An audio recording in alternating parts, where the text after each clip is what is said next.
안녕하세요. 해커스 학원 토익 RC 구자연입니다. 자, 여러분 우리 오늘 시험 잘 보셨나요? 와, 오늘 진짜 더웠죠. 오늘 8월 4일 진짜 더웠습니다. 그 8월 4일 우리 말복 그 앞뒤로 이렇게 막 되는데 가장 더울 때 여러분들이 시험 보신 것 같아요. 혹시 어떠셨나요? 오늘 LC 시간에 에어컨 끄셨나요? 제가 있던 강의실은 에어컨을 안 끄고 했습니다. 아무도 에어컨 꺼달라고 안 해서 안 끄고 했는데, 또 어떤 반은 또 에어컨을 끄고 했다라는 반들도 있더라고요. 자, 어쨌든 시험 보느라 너무 고생 많으셨고, 자, 근데 여기서 중요한 거, 우리 7월달 시험보다는 그렇게 어렵게 나오진 않았어요. 사실 지난주 우리 봤던 우리 7월달 시험이 사실 어렵게 나왔기 때문에 오늘 시험은 그거보다는 조금 괜찮았을 겁니다. 아시겠죠? 오케이. 자, 그러면 우리 난이도 평가부터 해보자면, 우리 오늘 Part 5, 6는 한 중정도 난이도로 나왔습니다. 물론 간혹 가다가 이제 문법이랑 어휘 문제가 살짝 까다로운 게 하나, 두 개 정도 있었는데 그거 제가 오늘 다뤄드릴 거고요. 두 번째로 우리 Part 7, 와, 얘가 요즘에 좀 어렵게 나오고 있는 추세인데, 참고로 지난 우리 7월달 시험 있죠? 우리 7월 시험 파트 7은 정말 극상이었어요. 극상상상. 그런데 우리 그나마 8월 4일 파트 7은 요거보다는 조금 덜 어렵게 나왔던 것 같아요. 그래서 제가 중상이라고만 했는데 특히 뒤에 여러분들 그 지문 좀 어렵지 않았나요? 그 은행 지문 있잖아요. 뭐 바사 뭐 이래가지고 BASA 해가지고 뭐 그것도 있고 뭐 여러 가지 막 은행 관련된 용어들도 나오고 약자들도 많이 나와서 헷갈렸을 텐데, 근데 전혀 걱정하지 마세요. 만약에 지문의 난이도가 어렵잖아요. 그러면 문제 난이도가 쉬워요. 솔직히 말해서 문제는 너무 쉬웠어요. 너무 연계 문제조차도 너무너무 쉽게 나왔기 때문에 여러분들이 충분히 풀 수 있었을 겁니다. 자, 그러면 오늘 총평을 시작해 보도록 할 건데, 일단 그 전에 우리 토익에 대한 정보는 해커스 영어 사이트 우리 www. 그리고 hackers.co.kr로 가셔서 우리 해커스에 대한 다양한 그 토익에 대한 다양한 정보를 거기서 다운받으시면 좋을 것 같습니다. 총평 강의도 역시나 거기서 해설 확인할 수 있고요. 자, 그러면 우리 거두절미하고 바로 Part 5부터 가보도록 하겠습니다. 오케이. 자, 그러면 우리 첫 번째 문제. 우리 short냐 shortly냐가 만약에 보기에 나왔다. 이거 너무 유명한 문제죠. 우리 너무나도 우리 부교재에서도 많이 다루는 문제인데, 자, 일단 빈칸 앞을 보니까 동사 파트가 있어요. 그리고 뒤를 보니까 우리 after 같은 뭐 접속사 또는 전치사로 볼 수가 있겠죠. 그런데 밑에 보니까 우리 shortly가 나왔는데, 이거를 간혹 착각하시는 분들은 선생님 수동태니까 이 자리 부사가 들어가야 되는 거 아닌가요? 맞아요. 부사가 들어가야 되는 게 맞는데 중요한 건 이겁니다. 자, 뭐냐면 short가 형용사만 되는 건 아니에요. short는 형용사와 부사 모두 다 쓰일 수 있어요. 무슨 말이냐? 짧은 이라는 형용사의 뜻도 있고요. 그런데 우리 짧게라는 무슨 뜻도 있다? 그렇죠. 우리 부사의 뜻도 있습니다. 플러스 하나 더, short, 부족한이란 뜻이 있다라는 거 요거 꼭 기억하셔야 돼요. 부족한의 별표 치시고요. 우리 부족한이란 뜻, 그래서 부족하게, 부족하다라는 이 부사, 동사랑 어울려서 같이 부사처럼 쓰이기도 합니다. 그런데 우리 ly가 붙은 shortly는 무슨 뜻일까요? 뜻이 바뀌어요. 즉시라는 뜻으로 바뀌어버립니다. 절대로 짧은 짧게라고 생각하시면 안 돼요. 요게 즉시, 요게 짧은 짧게가 다 된다라는 거, 그 정도 여러분 기억하시면 되는데, 자, 그러면 이 문제를 다시 한번 볼게요. 이 문제 그러면 부사 자리잖아요. 부사 자리인데, 그럼 선생님 shortly 선택 문제가 나오면 한 번은 확인하셔야죠. 어떻게 확인해야 돼요? 해석적으로 확인은 하셔야 돼요. 그런데 여기서 중요한 키워드가 하나 있죠? after이라는 키워드가 있습니다. 자, 우리 밑으로 내려갈게요. 우리 after는 또는 before는요, 후에, 전에라는 접속사도 되고 전치사도 됩니다. 근데 접속사, 전치사 어찌됐건 간에 앞쪽에 shortly나 아니면 이런 게 붙기도 합니다. immediately 이런 것들이 붙기도 해요. 즉시 즉각이란 뜻이죠. 그럼 무슨 뜻으로 해석될까요? shortly after, immediately after, 직후에, immediately before, shortly before, 직전에라는 뜻으로 쓰입니다. 바로 뭐뭐 후에 직후니까. 됐어요? 그래서 after 키워드 보고 저라면 B번부터 넣어서 해석을 해봤을 것 같아요. 그러면 링씨는 고용되어졌습니다. 그렇죠. 면접 직후에 고용되어졌다. 정답 뭐예요? B번 우리 shortly 부사 찍는 문제였습니다. 그래서 뜻이 바뀌니까 그 정도만 체크하시면 될 것 같아요. 됐습니까? 오케이, 좋아요. 자, 2번 문제로 가보도록 하죠. 2번 문제. 자, 이번 문제 보시면요. 우리 advanced냐 아니면 advancing이냐 선택 문제가 나왔어요. 자, 우리 요것만 좀 기억해 볼까요? ed 형태를 썼다라는 건 여러분 요거 pp 형태라고 볼 수가 있겠죠? 두 번째, ing를 썼다라는 건 이거 뭐예요? 능동의 형용사 현재 분사 ing일 거예요. 그런데 빈칸 앞을 보니까 관사 on이 있고요. 빈칸 뒤를 보니까 degree라는 학이라는 뭐예요? 명사가 있죠. 그럼 여기서 질문 하나. 여기에 들어갈 자리는 당연히 무슨 자리다? 우리 형용사. 왜냐면 관사, 형용사, 명사의 순서를 지켜야 돼요. 관사를 포함하는 명사를 꾸미려면 형용사가 집어 들어가야 됩니다. 그러면 형용사 ing, pp 선택 문제 선생님 그러면 이거 수동이냐 능동이냐 선택 문제 아닌가요? 맞아요. 그런데 이 문제는요. 솔직히 제 수강생분들은 알 거예요. 제가 ing, pp 선택 문제, 능동, 수동 선택 문제가 나오면 AS 3단계라고 해서 구분하는 방법이 있기는 해요. 그런데 얘는 그걸 구분하고 있으시면 안 되는 문제예요. 왜? 자주 빈출돼서 활용되는 문제잖아요. 여러분, advancing이란 단어 없습니다. 뭐예요? advanced degree. 무슨 뜻? advanced degree. 그렇죠. 고급 학위 또는 석박사 이상을 우리가 고급 학위라고 합니다. So advanced degree라고 그냥 묶어서 많이 나오는 표현이니까 외워두셔야 돼요. 그래서 advanced 자체가 형용사의 뜻으로서 고급의, 상급의 이런 뜻으로 우리가 쓰여요. 그래서 우리가 고급 레벨을 영어로 뭐라고 하죠? advanced level 이렇게 여러분 얘기하기도 하겠죠. 그렇죠? 그래서 advanced를 바로 찍어서 넣는 문제였습니다. 콘토스 씨가 그렇죠. 우리 경영에 있어서 뭔가 석사 박사 학위를 가지고 있다. 그렇게 생각하시면 되겠죠. 됐나요? 근데 여기서 우리가 공부를 다음 시험을 좀 대비해 볼게요. 뭘 대비할 거냐면 우리 이런 게 있어요. sophisticated라는 우리 이런 뭐예요? 형용사가 있습니다. 우리 sophisticated 무슨 뜻? 세련된, 정교한, 수준 높은, 복잡한 이게 우리 한국어 뜻으로 이렇게 돼 있긴 한데 이거보다 영어적으로 조금 영영사전에서 표현하는 걸 외우셨으면 좋겠어요. 자, 영영사전에서 뭐라고 표현하냐면 그렇죠. very advanced예요. 그럼 여기에서 매우 고급, 매우 상급이라는 뜻의 동의어가 sophisticated라고 이렇게 표현을 하고 있습니다. 그러면 비슷한 유의어로 생각해 주시고요. 그래서 주로 자주 나오는 표현이 하나가 있죠. 뭐가 있죠? A highly sophisticated system. 질문 드릴게요. 요 자리 빈칸 뚫어놓고 얼마 전에 몇 달 전에 요 빈칸 정답으로 나왔죠. 됐습니까? 그럼 매우 그렇죠. 고급 시스템 또는 매우 정교한 시스템, 매우 수준 높은 시스템, 잘 정리되어 있는 시스템이라고 생각해 주시면 되겠죠. 됐습니까? 그래서 sophisticated very advanced 요것과 함께 영영사전적으로 보시면 좋을 것 같다라는 거. 됐습니까? 오케이, 좋아요.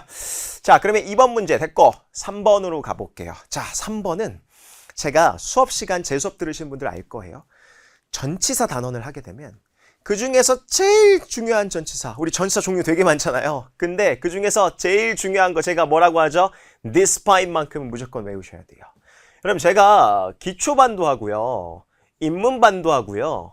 그리고 우리 기본반도 하고요. 그리고 중급반도 하고요. 와, 많이 하네요. 그리고 모의고사 문제풀이반도 합니다. 근데 여러분 이 모든 반을 하는데 5개 레벨 하죠. 여기서 전치사만 나왔다 하면 저 무조건 이거 강조해요. 왜? despite는 우리 1년 중으로 따졌을 때 정답으로도 많이 나오고 지문으로도 많이 나오고 보기로도 많이 나오고 정말로 뜻적으로도 되게 중요한 전치사입니다. 자, 그러면 despite 무슨 뜻? 뭐뭐에도 불구하고. 근데 제가 팁 하나 드릴게요.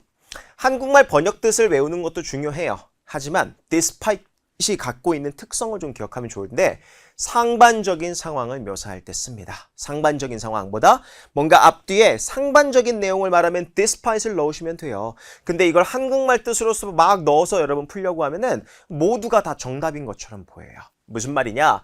despite about 선택 문제 나왔다고 칩시다. 빈칸 뒤를 보니까 his busy schedule 당연히 명사 덩어리가 나왔어요. 그렇죠? 쉼표까지 끊어져 있고요. 그리고 Bill이라는 사람이 made it 해냈다. 회의에 도착했다라는 거죠. 어떻게? 정시에 도착했대요. 자, 그럼 이거를요. 한국말 번역식으로 넣기 시작하잖아요. 헷갈린다니까요. 의외로. 바쁜 스케줄에도 불구하고 정시에 도착했다? 바쁜 스케줄에 관해서 정시에 잘 도착했다? 바쁜 스케줄에 대해서 정시에 이렇게 하다 버리면 한국말로 그냥 소설 쓰게 돼서 헷갈리게 돼요. 그러지 마시고 한국말 넣어서 번역하는 게 아니라 여러분 바쁜 스케줄 나왔죠? 근데도 정시에 도착했다라는 상반적인 상황을 묘사해주고 있네요. 뭐예요? 전치사 A번 찍으시면 되는 겁니다. 그래놓고 한국말로는 뭐라고 번역하든 상관없어요. 뭐 비록 뭐뭐이지만이라고 하든 아니면 뭐뭐에도 불구하고라고 하든 아무 상관없습니다. 됐어요? 네, 하나만 더 갈게요. 다음 시험 대비합시다. 자, 밑에 제가 although라는 접속사를 적어놨는데 자, despise는 전치사예요.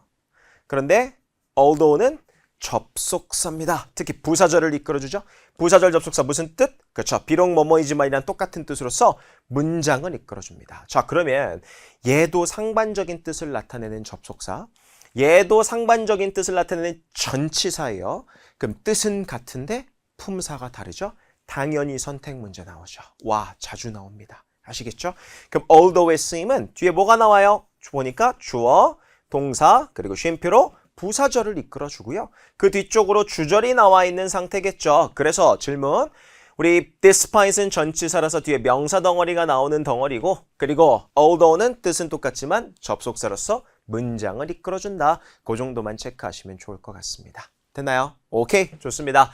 자, 3번 문제 거기까지 마무리하고요. 4번으로 갈게요. 4번 문제 보겠습니다. 자, 4번 문제 여러분들이 조금 헷갈려 했을 수 있을 법한 문법 문제입니다. 자, 가볼게요.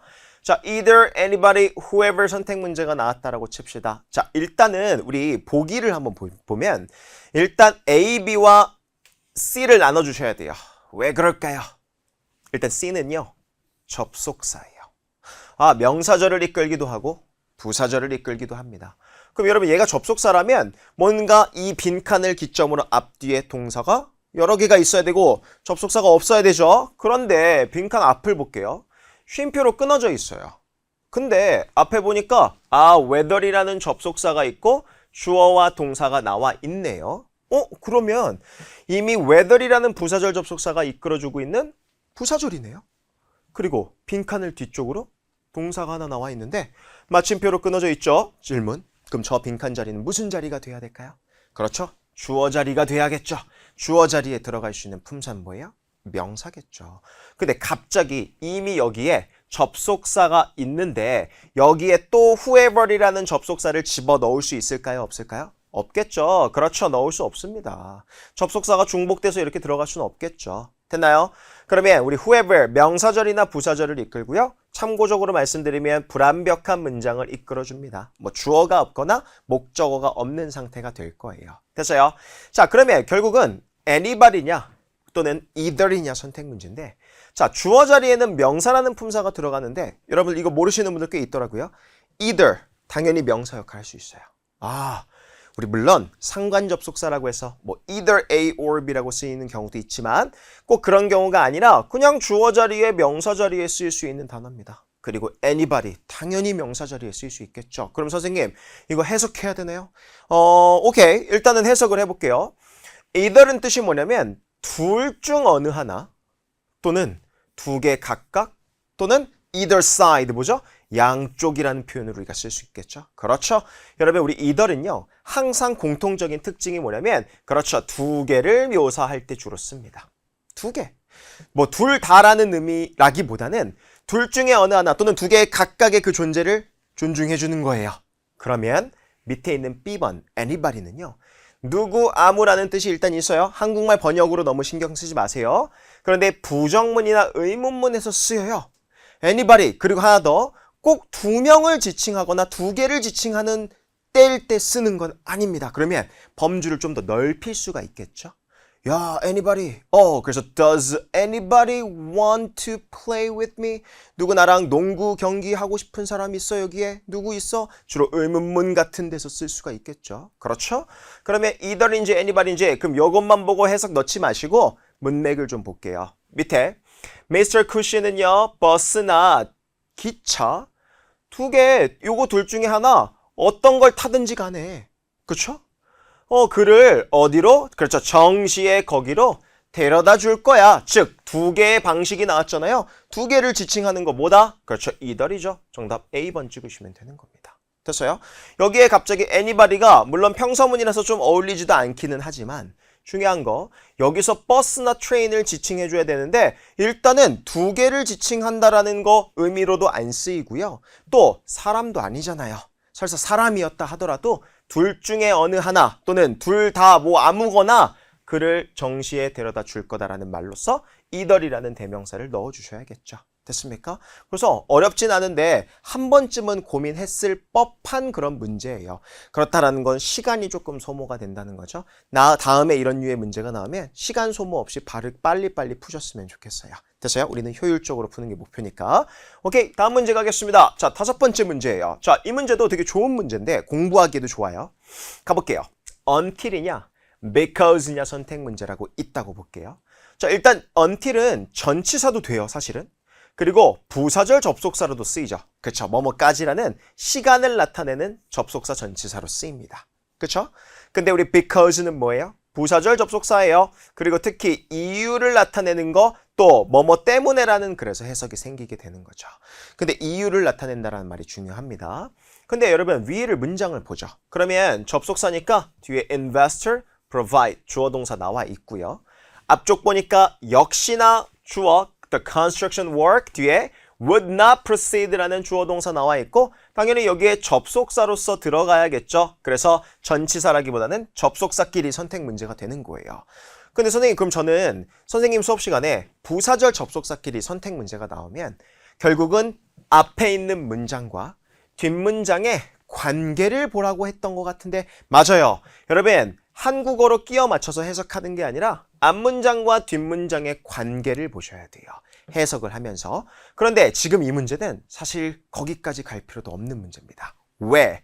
빈칸 앞을 보니까 not이라는 부정어가 있네요. 자, not 보자마자 보기에 until이 나왔다. 바로 정답으로 찍으라는 게 아니에요. 한번 확인하셔야 돼요. 이런 구문이 있습니다. not A until B라는 구문이 있어요. 자, 질문 드릴게요. 이거 해석 어떻게 해야 돼요? A는 아니야, B까지. 그렇게 해석하지 않아요. 물론 그렇게 해석하면 한번 또 바꿔야 돼요. 원어민들이 이걸 받아들이기에 A가 아니다 B까지? 그럼 B까지 A가 아니라는 건 B가 되고 나면 A는 된다라는 말? 그렇죠. 그렇게 원어민들은 이해하고 있습니다. 무슨 말이냐? B 하고 나서야 비로소 A 하다라는 뜻으로 쓰이게 되는 거예요. 그러면 그런 관점으로 until을 넣어서 한번 해석 확인만 해보세요. 투자자들이 초기 그런 어떤 자금을 제공하고 나서야 비로소 공사 작업은 진행될 거야. 오, 가능하죠. 우리 proceed 진행하다. 그럼 결제하고 나서 결제 대금 받고 나서 진행될 거라니까 정답 A번 의미와 형태가 맞아떨어지니까 정답이 되겠죠. 여기서 이유의 접속사가 들어가지는 않겠죠. 앞문장과 뒷문장이 이유는 아닙니다. 됐습니까? 오케이? 그래서 until, not A until B 자주 나오는 구문이니까 체크해 두시면 좋을 것 같아요. 됐습니까? 오케이? 자, 6번 문제 가겠습니다. 자, 요 문제가 또 되게 좋은 문제. 자, 그러면 우리 to be forgotten, to forget. 여러분들 이것만 딱 봤을 때 보기에 이렇게 나왔을 때 일단 to는 공통적이네요. 그리고 forget, be가 나와 있으니까 이거 뭐예요? 투부정사의 to겠죠? 그런데 얘는요 be 플러스 pp꼴로 되어 있죠? 그쵸? 근데 얘는 그냥 투부정사, 우리 to 플러스 동사원형. 그럼 차이점이 뭘까요? 오른쪽에 있는 to forget은 능동 형태의, 그렇죠? 투부정사의 형태고 왼쪽은요 투부정사 뒤에 뭐가 나와요? 투부정사의 수동태 어떻게 쓴다? 그렇죠. to be pp, pp 형태로 쓰는 겁니다. 그럼 이거 뭐예요?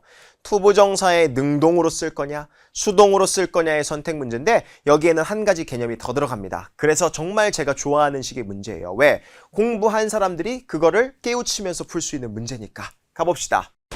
점수 잡는 Hackers.